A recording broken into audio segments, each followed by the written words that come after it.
We've been harvesting fresh vegetables from our Zone 5 garden through the winter for the last 10 years now, using an approach inspired by Eliot Coleman.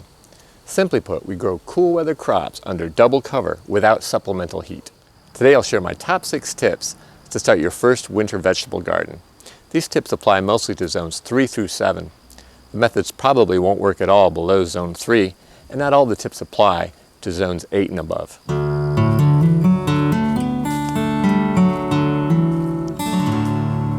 The first tip is to choose the sunniest possible location for your winter garden, and the best time to do this is in winter.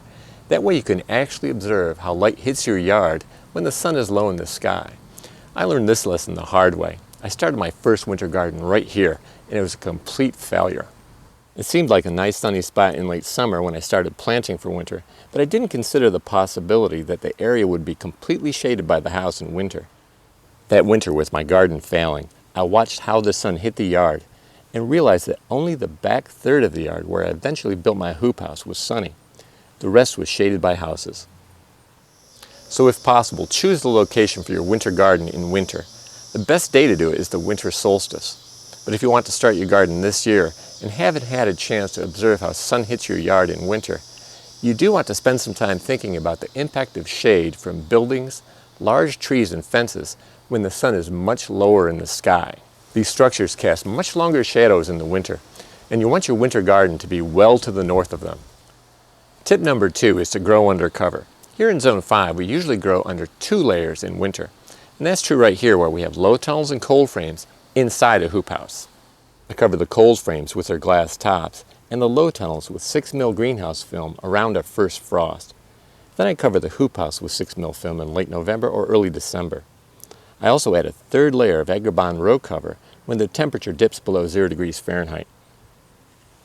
Season extension guru Eliot Coleman provides a rough guideline that I find very useful when thinking about the impact of growing under cover. He says that each layer of cover creates a microclimate that's roughly equivalent to 1.5 zones to the south. So here in Zone 5, under 2 layers of cover, we can create a microclimate roughly equivalent to Zone 8.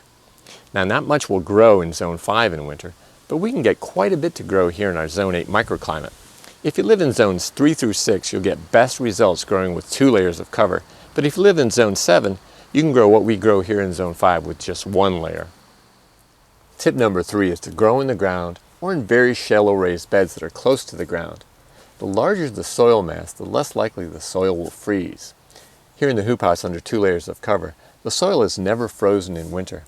The large thermal mass absorbs heat during the day and then releases it at night to keep plants warm.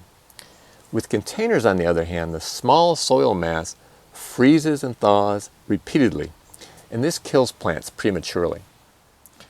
My 4th tip is to only grow crops that can handle a frost, and in zones 5 and below, you'll want to focus on very cold hardy crops.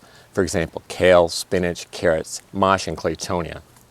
We also grow somewhat less cold hardy crops like Swiss chard, lettuce, and a variety of different mustard greens. But rather than list everything we grow here, I'll put a list in the description below. If you live in Zone 6 and 7, you should have no trouble growing all the crops we grow here in Zone 5.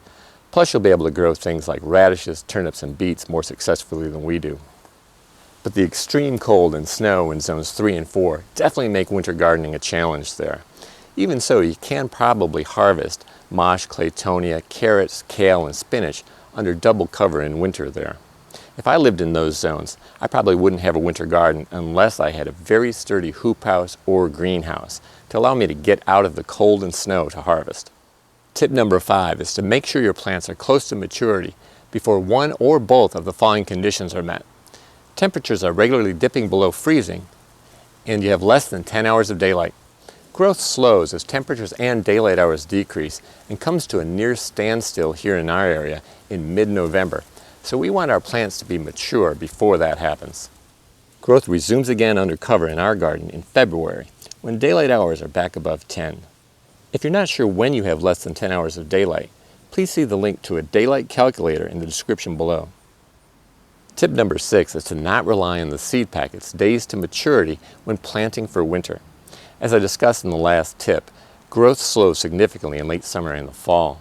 But seed packet days to maturity typically reflects growth in the spring when temperatures are rising and daylight hours are getting close to their peak. Growth happens much more slowly than that in the fall. We start planting for winter in late summer using this planting calendar tool. You can use the tool too. Just follow the link in the description and then follow the instructions at the top of the worksheet. I hope this video helps you plan your winter garden. I'll be covering a lot more winter gardening topics in the next few months. If there are any topics you'd like me to cover, please let me know in a comment below. If you found this video helpful, please give it a thumbs up. And if you haven't already, please subscribe for more videos on how to grow a lot of food on a little land without spending much or working harder than you have to.